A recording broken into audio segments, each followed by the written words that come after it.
Praise the lord. యేసునామమే జయము. మన రక్షకుడు మన విమోచకుడైన యేసుక్రీస్తు అతి పరిశుద్ధమైన నామంలో అందరికీ వందనాలు. చిన్న ప్రార్థన ద్వారా ఉదయకాల వాక్య భాగం ధ్యానించుకుందాము.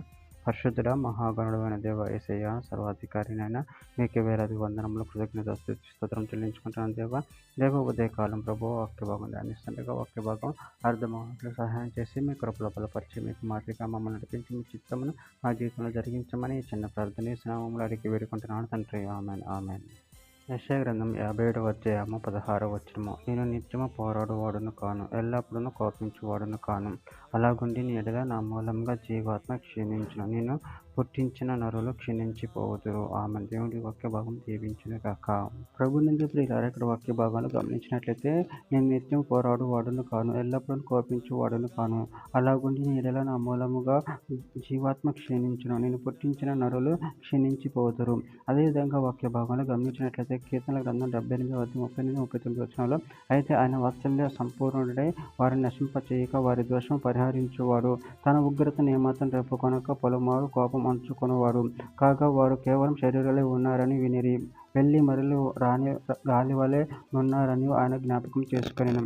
ఇర్మీయా గ్రంథం 10వ అధ్యాయం 24వ వచనం. యెహోవా, నువ్వు నన్ను బొత్తిగా తగ్గింపకుండానట్లు నీ కోపమును బట్టి నన్ను శిక్షింపక నీ న్యాయవిధిని బట్టి నన్ను శిక్షింపుము.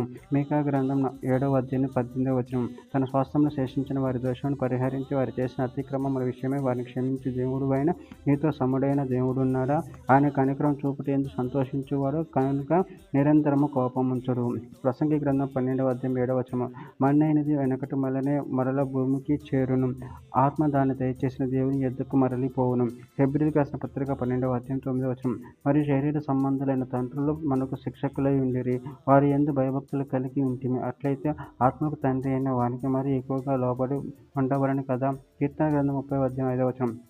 ఆయన కోపం నిమిషం మాత్రం ఉండును, ఆయన దయ ఆయుష్కాలమంచు నిలుచును. సాయంకాలమున ఏడ్పు వచ్చి రాత్రి ఇండును, ఉదయమున సంతోషం కలుగును. చివరిగా ఒక మాట, యెషయా గ్రంథం 54వ అధ్యాయం 8వ వచనం. మహోద్రేకము కలిగి నిమిషం మాత్రం నీకు విముఖుడనైతిని, నిత్యమైన కృపతో నీకు వాత్సల్యం చూపుదును అని నీ విమోచకుడకు యెహోవా సెలవిచ్చుచున్నాడు. ఆమె దేవుడి వాక్య భాగం దీవించును గాక. చిన్న ప్రార్థన చేసుకుందాము. పరిశుద్ధుడా, ప్రేమగల దేవ యేసయ్య, నాయన మీరు ఇచ్చిన వాక్య దాన్ని బట్టి ప్రభుత్వం కృతజ్ఞతలు ఎంచుకుంటాను తండ్రి. నాయన మీరే మాకు రక్షకులై ఉన్నారు కనుక ప్రతి విధమైన కీడు నుంచి మమ్మల్ని విడిపించే దేవుడు మీరే ఉన్నారు ప్రభు.